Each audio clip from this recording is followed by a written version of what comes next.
Tonight, Biden and Trump agree. Both are slamming Republican efforts to link Social Security and Medicare reforms to the vote to raise the nation's debt ceiling, a debt ceiling that the United States, of course, reached yesterday. And Trump spoke out with a clear warning today. Under no circumstances should Republicans vote to cut a single penny from Medicare or Social Security. Save Social Security. Don't destroy it. And the White House saying, and I quote, House Republicans should think very hard before they spend months telling the American people that they want to reverse the best unemployment rate in 50 years in order to slash Medicare and Social Security.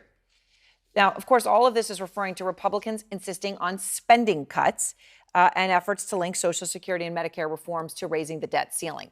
Out front now, Mick Mulvaney, the former OMB director for President Trump, who also was in Congress in 2011 when the debt ceiling debate led to the country's top-notch credit rating being downgraded, and we've never gotten it back. And Finney, the former DNC communications director. So, Mick, let me start with you.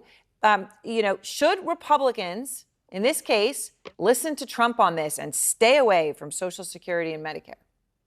Yeah, Erin, it's great to be here and have that introduction. We actually had our debt lowered because we didn't have a way to pay off the debt, but that argument is 10 years old now. So let's talk about what's happening now. Look, Social Security and Medicare are a lot of different things. What I think Trump was saying is the same thing he said to me when I was in his budget office, which is don't touch old age retirement and don't touch mainline Medicare. But Social Security and Medicare are a lot more than that. Social Security has disability components that I don't think people know they pay into. Medicare pays for a lot of doctors' trainings and education for folks in the healthcare area that they didn't think that's what their Medicare. So you agree taxes. with the GOP who want to link them? I mean, are you going that far? As long as it doesn't do payments, you're going to these disability or whatever. You agree with that or no? Yeah, and I think you can solve it. You can do both things that Trump just said. What he said was don't cut it, save it. And look, back in the 1980s, the last time we saved Social Security, we made changes that didn't kick in on people until 30 years later. You can fix Social Security without cutting benefits to anybody who's getting it today or anybody who's anywhere near retirement. It's difficult to have those discussions because it's so easy to demagogue this issue. I know the Democrats are doing it to the Republicans, and to a certain extent, Trump did it to them today as well. He certainly did. Now, Karen, this comes, though, as the Republicans are saying that they want these, they're calling them reforms. The White House is saying they are not going to negotiate at all. President Biden does plan to meet with the House Speaker McCarthy and other congressional leaders, but he says raising the debt ceiling is not negotiable, absolutely not negotiable.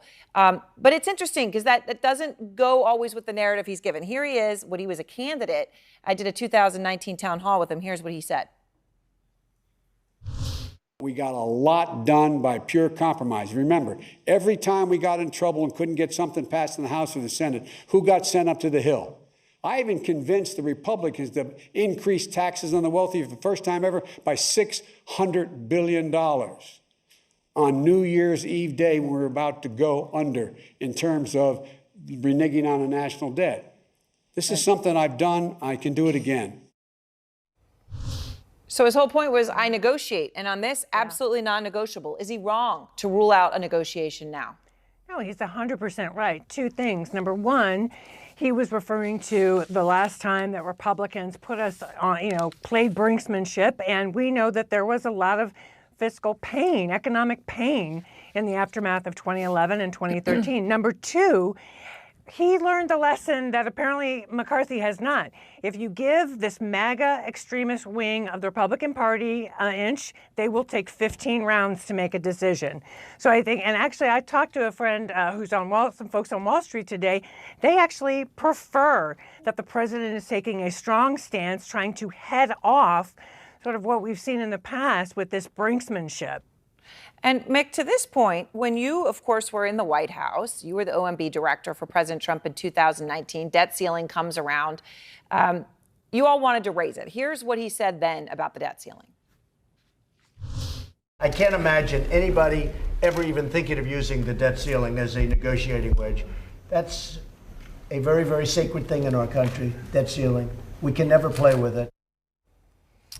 Mick, as he said, I can't imagine anybody thinking of using it as a negotiating wager. A few weeks later, you announced that you and Trump's advisors all agreed that a debt ceiling hike should not be tied to any other policy proposals. You wanted a clean debt ceiling raise. Yet this time I saw that you tweeted that you support the House Republicans who are insisting on spending cuts in exchange for a debt ceiling deal. What's changed? Why are you okay with it this time?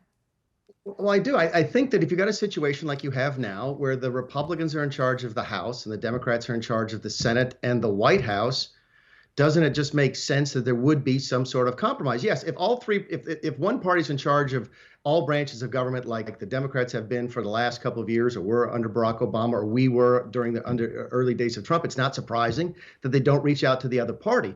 Under these circumstances, with a divided government, I don't understand why there isn't more discussion. And to the MAGA wing of the party. So your issue you're saying the issue you have it now is just, I'm sorry, Mick, I just want to make sure I understand what you're saying, is you're saying that this is about politics. That when there's divided, that you're fine with a negotiation, but not when it's all one party. So it's not actually about the debt ceiling being sacred and debt being sacred. That's how Washington works, Erin. I mean, that's how it worked for the last 2 years. No one seemed to complain about it. That's just how Washington has always worked. Look, you've got a situation here where you can do something like Barack Obama did back in 2011, and I think it was 13 as well, where he gave a little bit, the Democrats got a lot, and we increased the debt ceiling. Why doesn't that model work here? Why isn't it just as unreasonable to say you're not going to do anything, like the Democrats are saying, as the Republicans have said they want everything? Keep in mind, it's not the MAGA wing of the party. Don Bacon is a member of the Problem Solvers Caucus.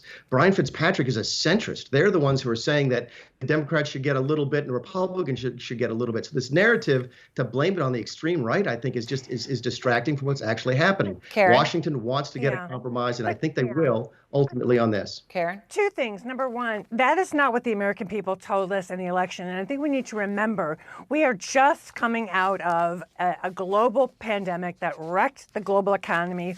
We're just starting to see gas prices go down. We're just starting to see inflation go down. So the economic anxiety that people have is very real. And the idea that Republicans in Congress, this tends to happen every time there's a Democratic president. Republicans find religion on the debt ceiling. And yet, the first bill that they passed, let's call it out, by taking back the funds for the IRS, that is going to add $114 trillion, billion dollars to the national deficit. So for them to say that this is a principled conversation about debt is just ludicrous.